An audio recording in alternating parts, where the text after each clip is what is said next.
Hi.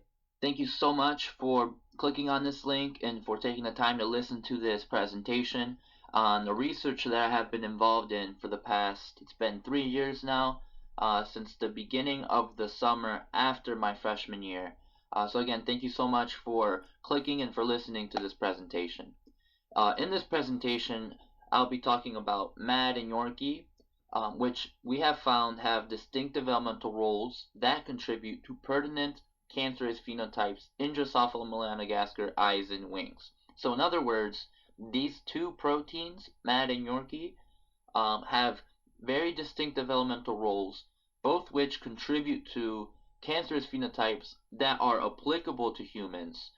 So these proteins are proteins that are homologous to human proteins that also have shown cancerous phenotypes and have been shown to be correlated, if not caused, or causing cancer in humans as well.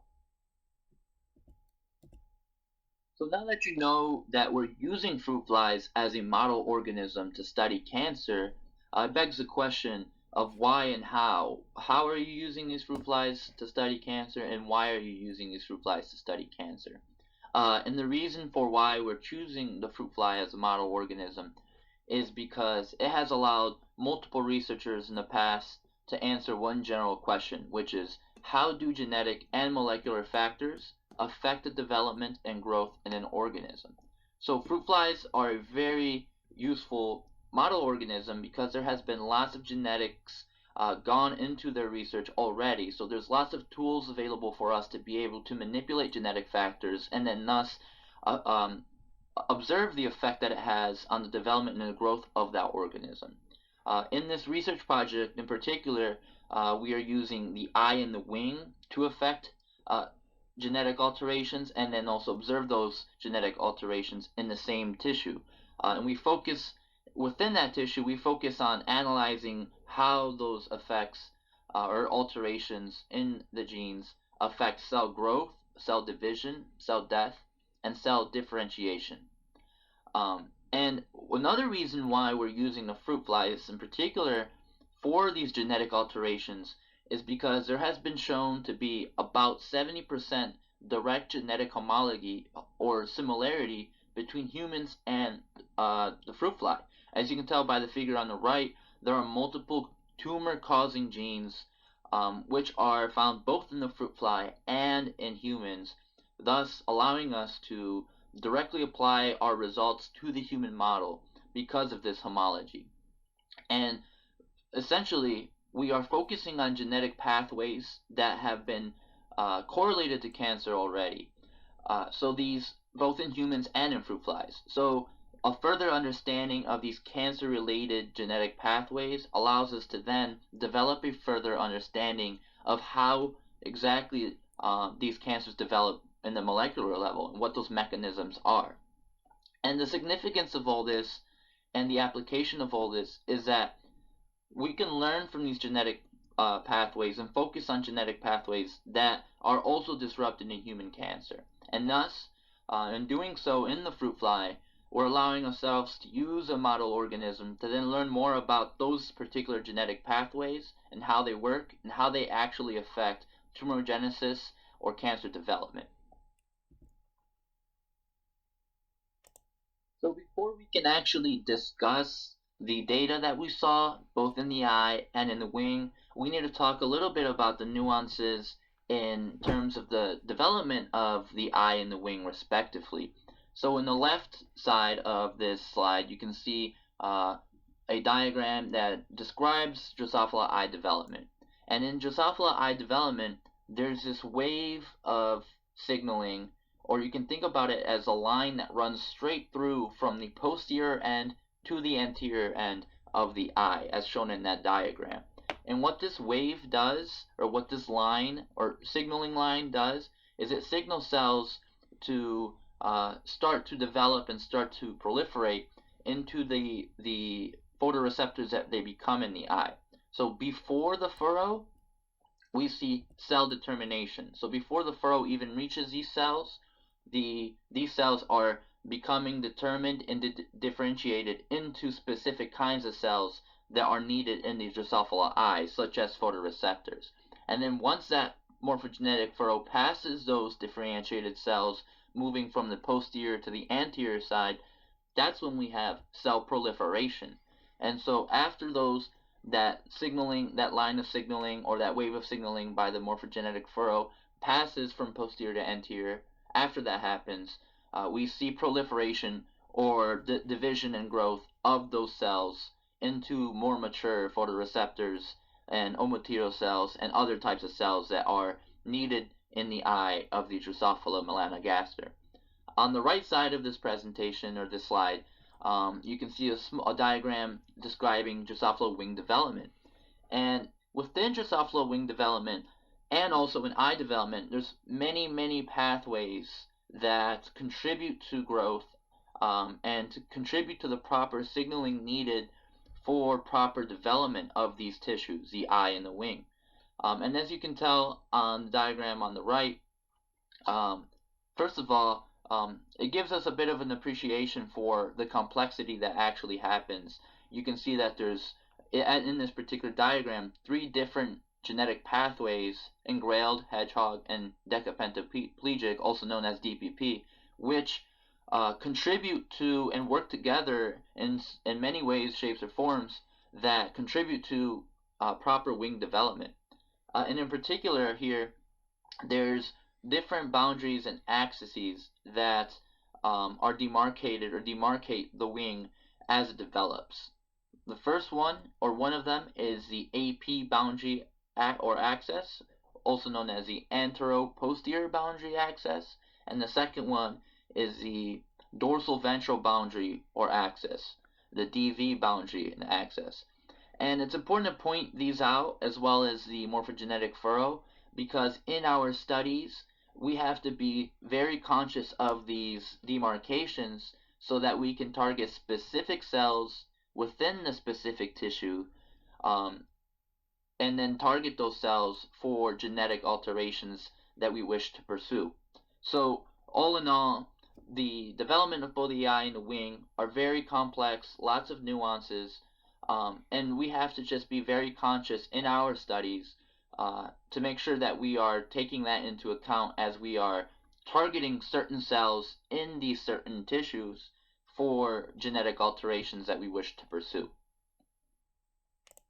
So essentially, what's important to get from this particular slide is that we are creating a target within a target, essentially. What do I mean by that? We're targeting a specific tissue. Let's take the wing as an example, and then creating a target within that tissue.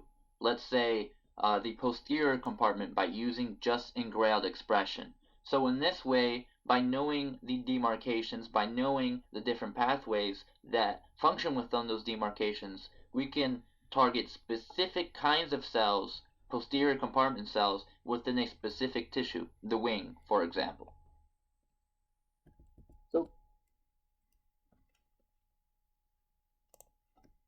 So as you saw in the previous slide, it can get very complex. There's lots of pathways that contribute to proper growth and development within any organism, really, not just the fruit fly.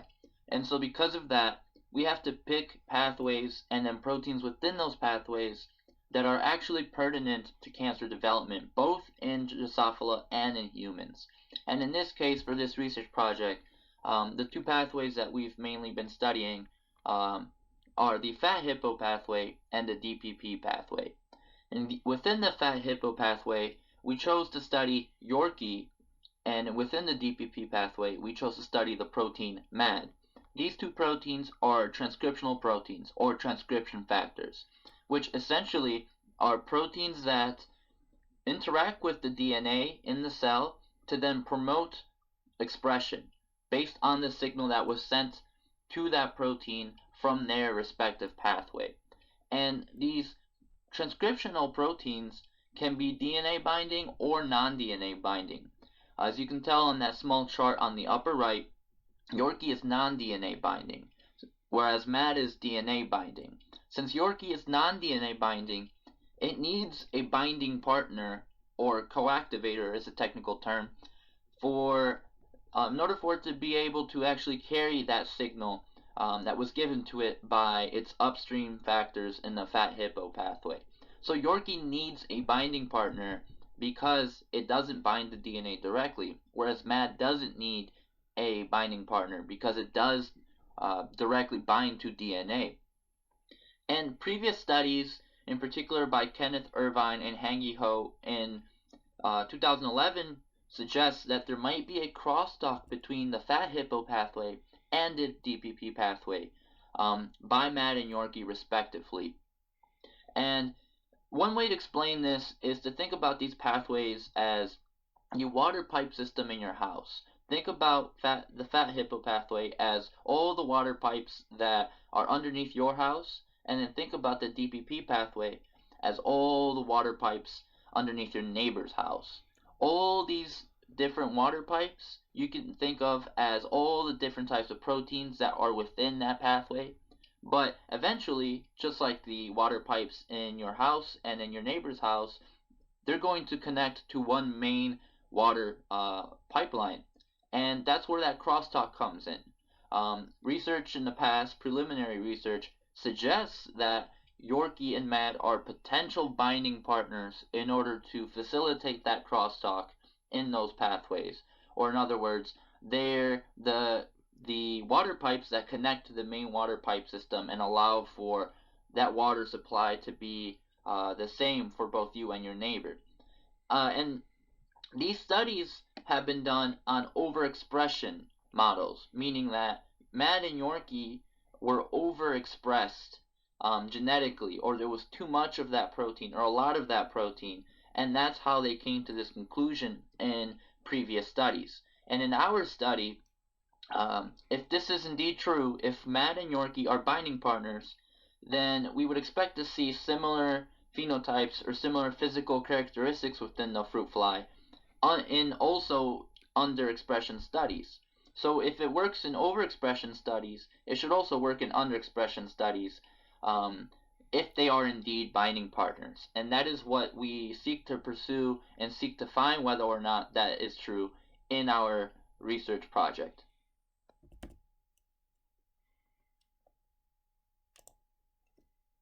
So as stated in the previous slide, previous studies have done this and have shown or suggested that this happens, that crosstalk happens in overexpression studies. So we seek to pursue whether or not this crosstalk is seen in downregulation studies or in underexpression studies.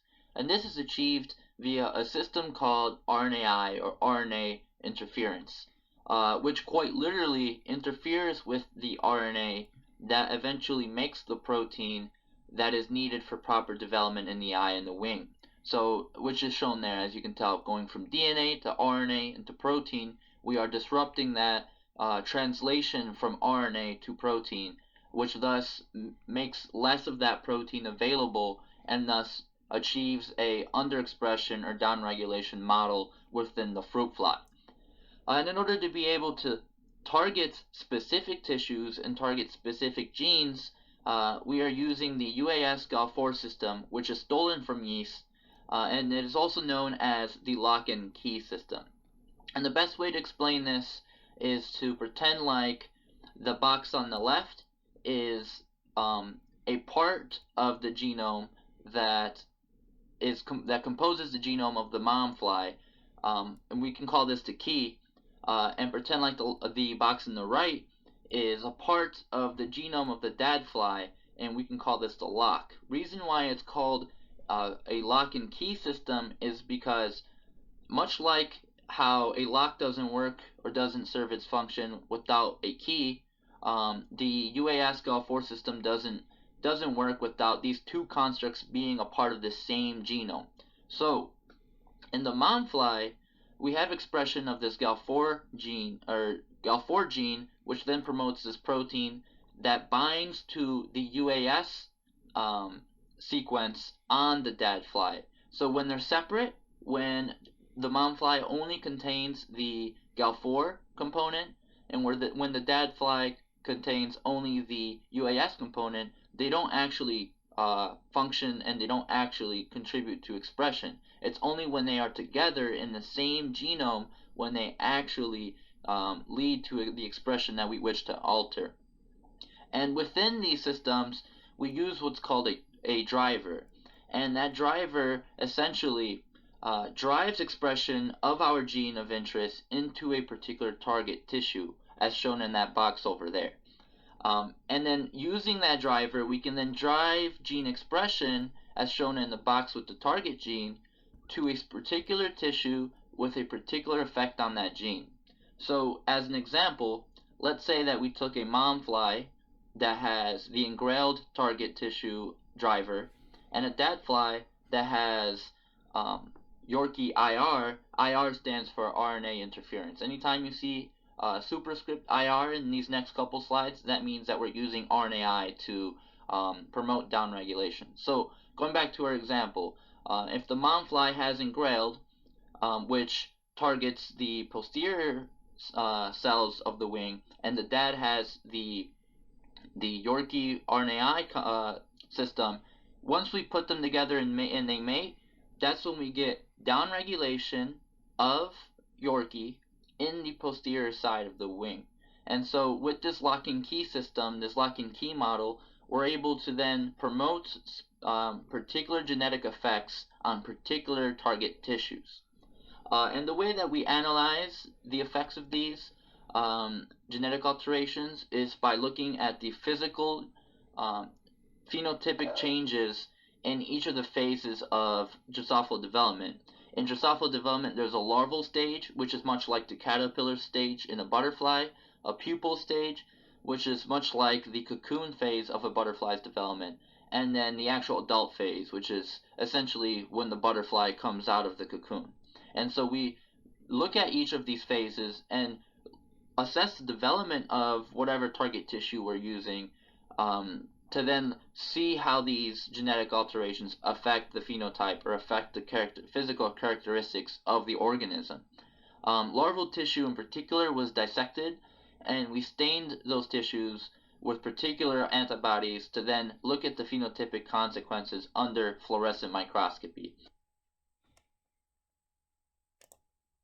And in terms of the staining that you'll see in the next couple slides in the eye data and the wing data, we use DCP1 to stain for cells that are dying or cell death, and then we use LAV or ELAV to stain for cells that have differentiated into neuronal cells or into cells that function within the eye, such as photoreceptors.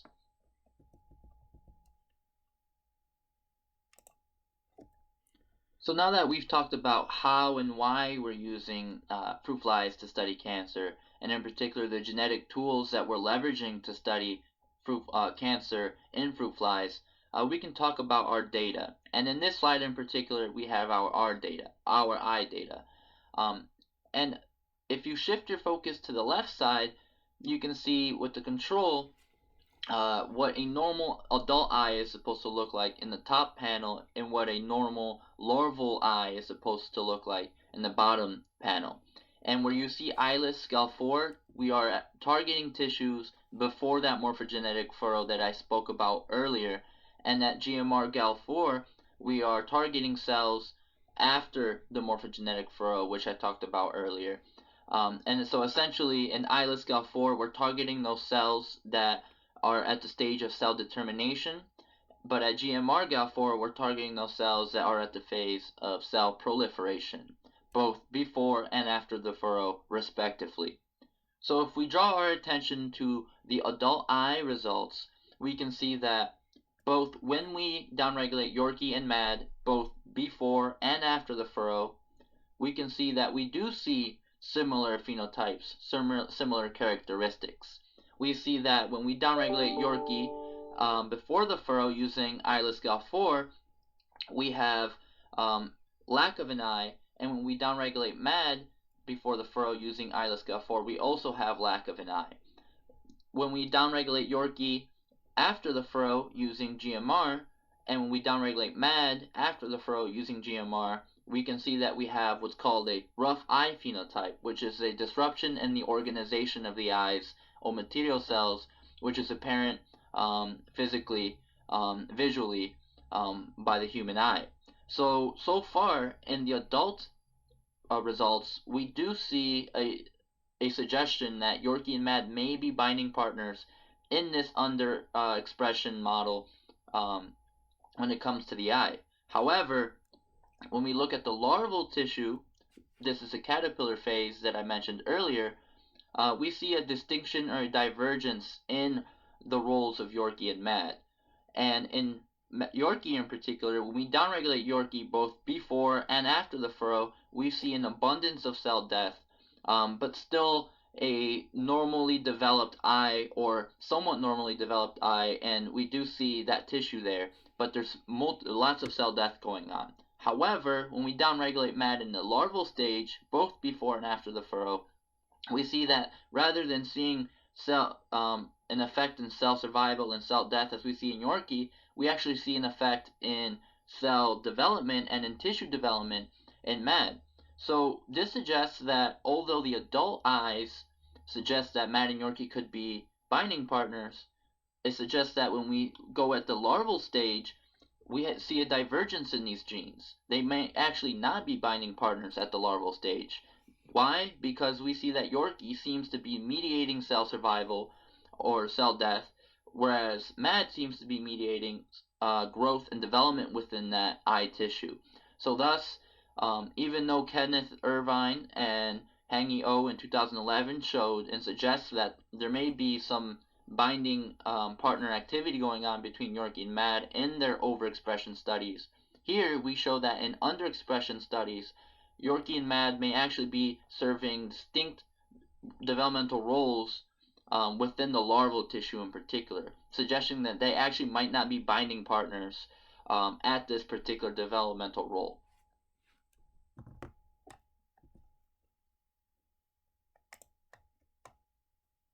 So now that we talked about the eye data, now we can talk about the wing data that we saw.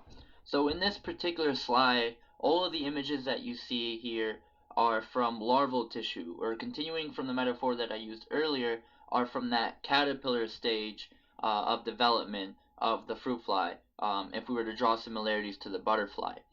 And going from bottom to top here, in the bottommost panel, you can see our control, which would be engrailed GFP. Engrailed targets cells that are on the posterior side of the wing, and GFP is a stain used to basically let us know and tell us which cells are actually indeed posterior side cells in all of these studies. Going again from bottom to top, engrailed Yorkie is downregulation of Yorkie at the posterior side of the wing. And then again, going from bottom to top, we see that in the MAD-IR engrailed, this would be downregulation of MAD at the posterior side of the wing. So we are disrupting Yorkie and MAD expression at the posterior side in the wing in these studies shown here. And what we saw here is that when we downregulate MAD at the posterior side of the wing, there seems to be a localization of cell death at that particular site of target, at the posterior side of the wing. Whereas when we downregulate Yorkie at the posterior side of the wing, there's actually what seems to be indiscriminate death throughout the entire cell disc, or excuse me, wing disc, when we downregulate Yorkie at the posterior side of the wing. And what this suggests, or could suggest, is that perhaps MAD and Yorkie might be binding partners at the wing at this particular phase of development. However, it's not enough to say whether or not they are or aren't binding partners based on this data, but rather it could suggest that they could either A, not be binding partners and function distinctively at those particular sites, or that they may be used as relays or indeed are binding partners, and thus have some sort of local effects at the posterior side and then indiscriminately throughout the entire wing disc, as we see here at Yorkie.